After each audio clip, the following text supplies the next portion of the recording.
జిల్లా అధ్యక్షులు పెద్దలు ఎల్లం గారు, వేదిక మీద ఉన్నటువంటి పెద్దలు కాంగ్రెస్ రాష్ట్ర అధ్యక్షులు వరుణీల హనుమంతరావు గారు, సురేష్ గారు, వేదిక మీద ఉన్నటువంటి డిఎస్ఓ రాజారెడ్డి గారు, ఈ జిల్లా ప్రధాన కార్యదర్శి మిత్రుడు లక్ష్మణ్ గారు, బీజేపీ జిల్లా అధ్యక్షులు కొద్దిసేపటి క్రితమే వేదికను వదిలిపోయినటువంటి మిత్రుడు గడ్డం శ్రీనివాస్ గారు, పిఆర్టీయూ జిల్లా అధ్యక్షులు శ్రీనివాస్ గారు, టీపీటీఎఫ్ జిల్లా అధ్యక్షులు సంగయ్య గారు, యూటీఎఫ్ అధ్యక్షులు పద్మారావు గారు, టీజీపీఈటీ అధ్యక్షులు శ్రీధర్ రెడ్డి గారు, డిటిఎఫ్ రాష్ట్ర ఉపాధ్యక్షులు చంద్రబాబు గారు, టీపీటీఎఫ్ సంగారెడ్డి జిల్లా ప్రధాన కార్యదర్శి పెద్దలు రామచంద్రన్ గారు, సంగారెడ్డి జిల్లా తాపస్ అధ్యక్షులు దత్తాత్రేయ గారు, సిద్దిపేట జిల్లా తాపస్ ప్రధాన కార్యదర్శి మురళీధర్ గారు, తాపస్ రాష్ట్ర బాధ్యులు గౌరవనీయులు భాస్కర్ గారు, రమేష్ గారు, రామారావు గారు, ముఖ్యంగా నేటి కార్యక్రమానికి కర్త కర్మ క్రియ ఉపాధ్యాయ వృత్తిని వదిలి రాజకీయాల్లోకి వచ్చినటువంటి సోదరుడు పెద్దలు రాగి రాములు గారికి, వేదిక ముందున్నటువంటి ప్రింట్ ఎలక్ట్రానిక్ మీడియా మిత్రులకి, సమాజం తమ శరీరాలను పరంగా పెట్టి the destiny of the nation is decided in the four walls of classroom అని, ఏ దేశ భవిష్యత్తు అయినా తరగతి గది యొక్క 4 గోడల మధ్యలో గొప్పగా నిర్మించబడుతుందని నమ్మి అన్ని వృత్తుల కంటే గొప్పగా పవిత్రంగా ఉపాధ్యాయ వృత్తిలో ఉన్నటువంటి మా ఉపాధ్యాయ సోదరి వాళ్ళందరూ కూడా పేరు పేరున కళాశాలలు ఆర్థిక శుభాకాంక్షలు అభినందనలు తెలియజేస్తా ఉన్నారు. రామలాల గురించి చాలా మంది చాలాసేపటి నుంచి మాట్లాడారు. సుమారు 2 గంటల నుంచి మాట్లాడారు. పిల్లలు వెళ్ళిపోయేటువంటి 4:30కి నాకు మైక్ ఇచ్చాడు. మరి రాజరెడ్డి సార్ నాకంటే చాలా బాగా మాట్లాడుతాడు. ఇది 2వ వేదిక, నేను వారితో పంచుకోవడం.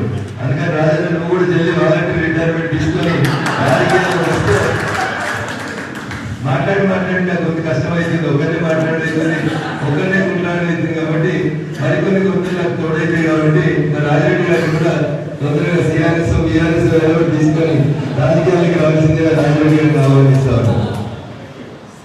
తెలంగాణ ఉద్యోగం నడిచినప్పుడు చాలా మంది మాట్లాడేటోళ్ళు ఉండేది. కానీ ఉద్యోగం మర్చిపోయి ఉద్యోగులకి అధికారులకు వచ్చిన తర్వాత మాట్లాడడం తక్కువైపోయినాయి, చేతులు తక్కువైపోయినాయి, దాచుకోవడాలు ఎక్కువైపోయినాయి. ఫలితం మనం అనుభవించి చూస్తా ఉన్నాం మనం.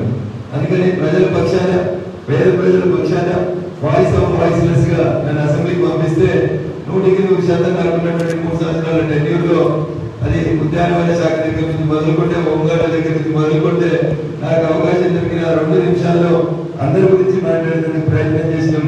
పేద ప్రజల కొద్దిగా నిలబడేటువంటి ప్రయత్నం చేసినాం.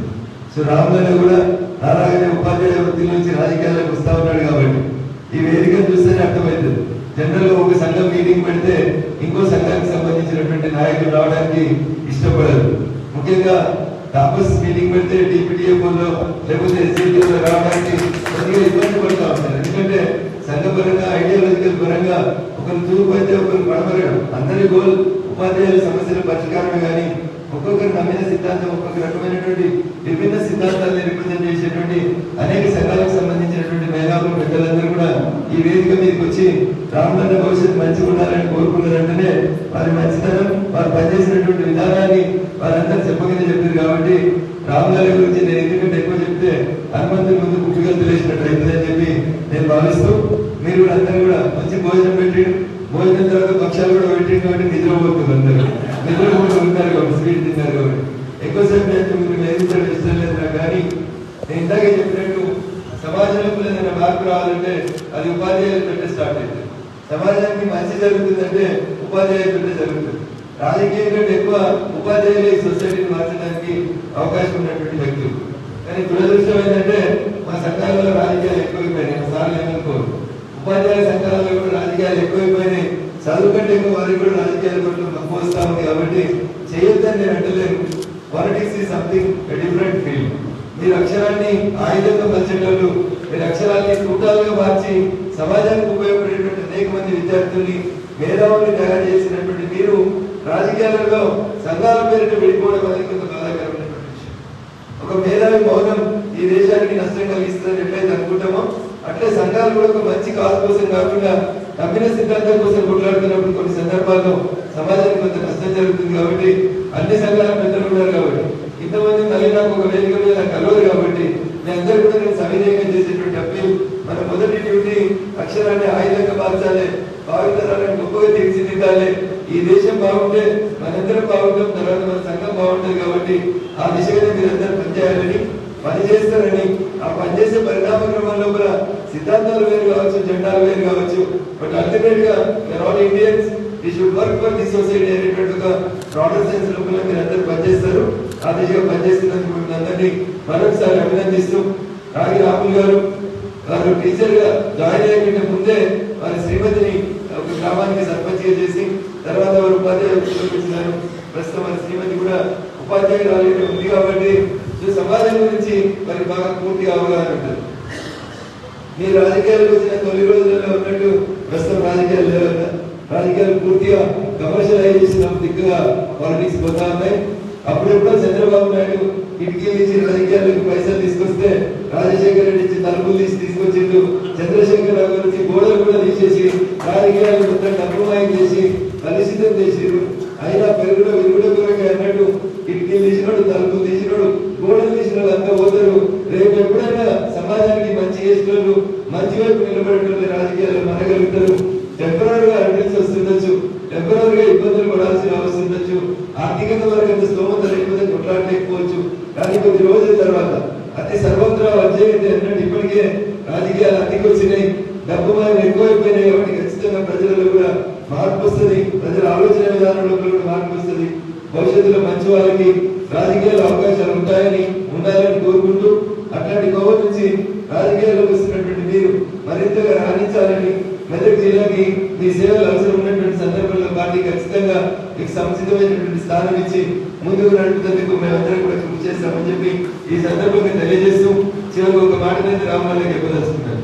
అనేక మంది రాజకీయాలకు వచ్చి సర్పంచ్ కూడా వాళ్ళ దగ్గర రాజకీయాల నుంచి రిటైర్డ్ అయిపోయిన చాలా మంది అన్నట్టు రాజకీయాలకు వచ్చే కంటే ముందే సర్పంచ్ చేయొచ్చు. కాబట్టి ఏం వచ్చినా ఏం రాకుండా బాధపడకు.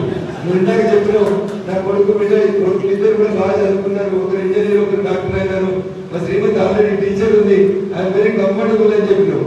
అదే కంఫర్టబుల్నెస్ తోటి రాజకీయాలు ఉంటే ఏదో జరుగుతుంది తప్ప రేపు ఎమ్మెల్యే కావాలి, ఎల్లుడి మంత్రి కావాలి, ఎల్లుడి ముఖ్యమంత్రి కావాలంటే అట్లా జరిగేటువంటి పరిస్థితులు ప్రస్తుత రాజకీయాల్లో లేవు. కాబట్టి ఇంటి ముంగట కడప ముంగట మాట తొక్కుడు మాట అంటే మనం అందరం తొక్కుడు మాటకి ఎంత ఒప్పుకుంటుందో రాజకీయాల్లో ఉంటే తొక్కుకుంటారు. అసలు లేకపోతే మనం రాజకీయాల్లో పెరిగిరాం. వాడు బురద దొక్కుతాడు, వాడు పెద్ద దొక్కుతాడు, అందరూ వచ్చి లోపలికి వచ్చినప్పుడు బూట్లో బండ మీద ఒప్పుకుంటూనే వస్తూ ఉంటారు. దానికి చాలా పేషెన్స్ ఉండాలి తొక్కుడు మాటకి. అట్లుంటేనే రాజకీయాల్లో పెరగలుగుతాం. మొన్ననే వీఆర్ఎస్ తీసుకుంటే ఎమ్మెల్యే చెల్లెల సీటీఎం పోయి మళ్ళీ ఏదైతే ఆగాలంటే కొన్ని సందర్భాల్లో కొంచెం ఇబ్బందికరమైనటువంటి పరిణామం అవుతుంది. ఆల్రెడీ నీ పేరు దేవుడు రాసి పంపించాడు కదా, దాన్ని ఎవరు మార్చలేడు. శివుడు ఆజ్ఞ లేకపోతే చీమ కూడా కలవదు. రఘునందన్ రావు మన డిసెంబర్లో ఎమ్మెల్యే కావాలి షెడ్యూల్ ప్రకారం. 23 డిసెంబర్లో ఎన్నికలు రావాలి. 2018లో ఓడిపోయిన తర్వాత నాకు మళ్ళీ అవకాశం ఎప్పుడు రావాలి? 5 సంవత్సరాల తర్వాత 2023 డిసెంబర్లో రావాలి. కానీ దేవుడు నా మనసులో కోరిక ఉంది, ఆ కోరిక నెరవేర్చడానికి కోసం నాకు మధ్యంతర ఎన్నికలు తీసుకొచ్చాడు. నాకు ఇప్పుడు అనిపిస్తుంది నేనేమనుకుంటున్నాడు, ఊరికే నన్ను అప్రప్గా అర్ధాంతరంగా టీఆర్ఎస్కి బయట వారేసి చంద్రశేఖర్ రావు అనేవాడు. ఆయన ముఖ్యమంత్రి ఉన్నప్పుడే ఆయన పార్టీకి కాక వేరే పార్టీకి గెలిచి అసెంబ్లీకి పోయి ఆయన చూస్తుండగా ఆయన వింటున్నాక అధ్యక్ష అని మాట్లాడాలని ఊరికే దేవుడిని కోరుకుంటున్నాడు. దేవుడికి ముందుగా తెలిసి కదా 2023 డిసెంబర్లో చంద్రశేఖర్ రావు అనేవాడు ఉన్నాడు ముఖ్యమంత్రి. కాబట్టి పాపం రఘునందన్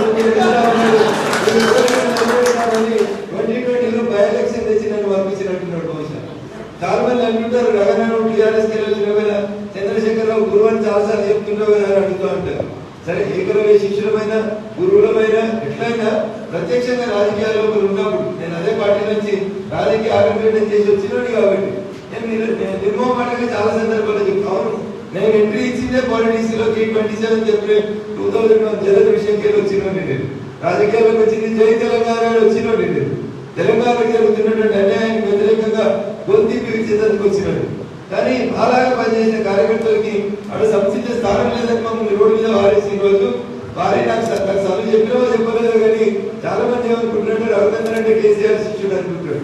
గురువులు ఇచ్చిన శిష్యుడి కావాలనేటువంటి ఒక లక్ష్యంతో నువ్వు ఇచ్చిన బీఫామ్ తోటి కాకుండా నీవు ఇచ్చిన బీఫామ్ తో సంబంధం లేకుండా అసెంబ్లీకి వచ్చి నేను నిలదీయాలని అనుకున్నా ఏ భగవంతుడు నా మరొకడు. కాబట్టి 2020 నవంబర్లో నాకు బై ఎలక్షన్ వచ్చినాయి. పోయి అదే చంద్రశేఖర్ రావు గారితో రఘునందన్ మాట్లాడుతుంటే నాకు డ్రీమ్ లా ఉంది అని అసెంబ్లీ రికార్డ్ గా తీసుకొని వచ్చినాడు. కాబట్టి నేనేమనుకుంటా అంటే గురువుని ఇచ్చిన శిష్యుడే ఎదిగినా అని అనుకుంటారు. అంటే ప్రతి గురువు కూడా తన ఎదగాలని, ఎదిగినప్పుడే ఈ సమాజానికి మేలు జరుగుతుందని కోరుకోవాలి తప్ప మరి రామనాథ్ వస్తుంటారు నాకు పోటీ అవుతాడేమో అని నేను అనుకున్నాను 27 ఎంకరేజ్ చేయలేనటువంటి దుస్థితి ఉంటుంది. కాబట్టి ఎవరి పేట ఎప్పుడు ఎవరికి ఎట్లా అర్థం కావాలని దేవుడు రాస్తే అంతే జరుగుతుంది. దాన్ని మనం ఏం పోలేము.